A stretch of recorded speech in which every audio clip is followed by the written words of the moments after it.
जय श्री राम, जय गौ माता की। बंधुओं, आज पुत्रदा एकादशी है, सावन माह की शुक्ल पक्ष की एकादशी। इसका विशेष महत्व है। आज इस एकादशी के पावन पर्व पर इधर आसाम क्षेत्र के अंदर यहाँ के पूज्य सत्राधिकार, यहाँ के पूज्य संत हुए शंकरदेव जी महाराज, इन ज्यादा शिष्य लोग हैं और यहाँ पर उन्होंने नाम घर पद्धति प्रारंभ की थी। उस नाम घर पद्धति के माध्यम से हरे कृष्णा हरे रामा का संकीर्तन चलता, नाम कीर्तन चलता है। इस नाम कीर्तन के माध्यम से पूज्य सत्राधिकार सभी नाम घरों में रहते हैं। उन सत्राधिकारों ने और यहाँ के संत महंतों ने एक निर्णय लिया है। विश्व में जो कोरोना जैसी वैश्विक महामारी है, इस महामारी से बचने के लिए उसका एक उपाय निकाला। उसका उपाय ये सोचा कि ये श्रावण माह की एकादशी जो है, और इस श्रावण माह की एकादशी का एक विशेष महत्व है और विशेष प्रकार की है, इसका फल अनंत है। तो उसी दृष्टि से यहाँ के संत महंतों ने और सत्राधिकारियों ने निर्णय लिया है कि एकादशी के पावन दिवस पर शाम के 6:45 से 6:45 बजे, 6:45 बजे एक साखी मानी एक दीपक जलाना। दीपक को साखी बोलते हैं आसामी भाषा में।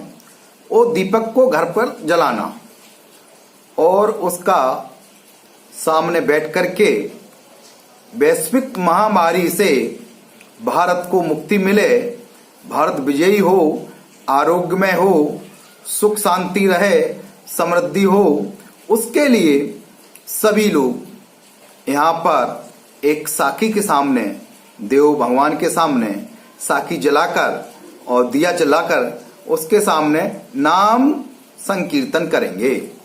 नाम संकीर्तन से इस वैश्विक महामारी से मुक्ति मिलेगी। ऐसा एक संतों का अभियान है, पूज्य यहाँ के सत्राधिकारियों का। तो उस नाते आज जो है शाम के 6:45 बजे दीपक जलाएंगे और उसके सामने बैठकर नाम संकीर्तन करेंगे। हरे रामा हरे कृष्णा, कृष्ण को नाम संकीर्तन बड़ा है, और श्री राम जय राम जो भी है नाम कीर्तन करेंगे। तो ऐसा इससे मुक्ति मिलेगी। और इस विशेष प्रकार की एकादशी, इसका महत्व, इसका नाम ही है पुत्रदा एकादशी। इसका पुत्रदा एकादशी का नाम, इसका एक प्राचीन काल की एक घटना आती है। कृष्ण भगवान जी द्वापर काल में एक राजा थे, कानो वहां के महितिपुर के राजा महित अपने राज्य का पालन पोषण करते थे अच्छे से। तो वहां के प्रजा के सामने उन्होंने एक विषय रखा। पालन अच्छा करते थे, प्रजा का पूरा ध्यान रखते, सब कुछ करते थे, लेकिन उनको संतुष्टि नहीं थी, उनके पुत्र नहीं था। जब पुत्र नहीं था तो उसके लिए उन्होंने प्रजा के सामने विषय रखा, बात रखी। प्रजाजनों ने उनके पुत्र प्राप्ति के लिए जंगलों में घूमे। ब्राह्मण, पुरोहित, प्रजाजन तो जंगलों में घूमे। तो इधर उधर घूमने पर उनको लोमस ऋषि के दर्शन हो गए। लोमस ऋषि बहुत विद्वान थे, शास्त्रों के जानकार थे, विशिष्ट व्यक्ति थे और दीर्घ आयु थी उनकी। जब उनके सामने प्रजाजनों ने अपने राज्य की, अपने राजा के कल्याण के लिए, राजा के हित के लिए बात की, तो लोमस ऋषि जी थोड़ी देर के लिए ध्यानमग्न हो गए। ध्यानमग्न होकर के देखते क्या है कि अरे ये राजा तो पता नहीं किस पुण्य के कारण राजा हो गया, लेकिन इसको जो पुत्र नहीं है उसका कारण ये है कि ये प्राचीन काल में, पूर्व जन्म में एक वैश्य था, तो लोगों का खून चूसता था, गांव गांव में घूमता। एक दिन की घटना आई कि जेठ माह की शुक्ल पक्ष की दशमी के दिन एक बावड़ी पर गाय अपने बछड़े के साथ पानी पीने के लिए आई। इसको भी प्यास लगी हुई थी, तो पानी पीने के लिए बावड़ी पर गया। गाय बछड़ा पानी पी रहा था, उसको हटा करके स्वयं पानी पीने लगा। उसका ये पाप है, पाप कर्म को भोग रहा है, इस वजह से इनको इसमें पुत्र नहीं होगा। तो राजा और प्रजा ने, अपने पुरोहितों ने और ब्राह्मणों ने ऋषि महाराज से प्रार्थना की कि महाराज कुछ तो उपाय बताइए, ताकि कुछ तो इसका उपाय होगा। हाँ, लोमस ऋषि ने कहा बिल्कुल। तो उन्होंने कहा इसके लिए एक है कि श्रावण माह की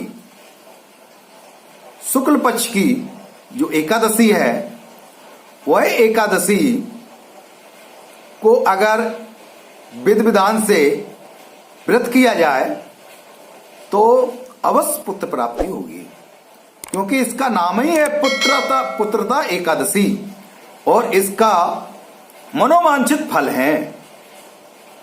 पुरोहितों ने, ब्राह्मणों ने आकर के राजा के पास, और उन्होंने अपना श्रावण माह की शुक्ल पक्ष की एकादशी को अनुष्ठान किया, व्रत उपवास रखा, उसका उनको फल मिला। रानी गर्भवती हुई, उनको पुत्र प्राप्ति हुई। तो ये पुत्रता एकादशी मनोकामनाओं की पूर्ण करने वाली है, और इसलिए ये वैश्विक महामारी जो पूरे देश में फैली हुई है, पूरे विश्व में फैली हुई है, भारत में भी है, आसाम में भी है, पूरे देश में हर राज्यों में है, इससे मुक्ति मिले, इसके लिए आज शाम के 6:45 पर पूरे आसाम में एक साखी जला करके, एक दीपक जला करके, और उसके सामने इस वैश्विक महामारी से मुक्ति मिले, इसके लिए नाम संकीर्तन करना। नाम कीर्तन। तो उसके लिए ये प्रार्थना आज सब लोग करेंगे। विश्व हिंदू परिषद, गौरक्षा विभाग भी सबके साथ है, पूज्य संतों के, पूज्य महंतों के। आज हम सब लोग ये अनुष्ठान करेंगे ताकि हमारे यहाँ से वैश्विक महामारी से मुक्ति मिले, और यहाँ पर जो बाढ़ ग्रस्त है ये भी ठीक हो, सुख शांति रहे, समृद्धि हो।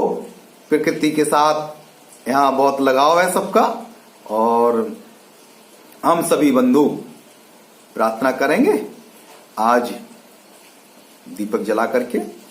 इतनी बात कह करके मैं अपनी वाणी को विराम करता हूँ। वंदे गौ मातरम।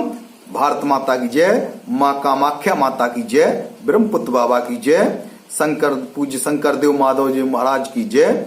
जय जय श्री राम, जय गौ माता, जय श्री कृष्णा, हरे रामा हरे राम, जय जय श्री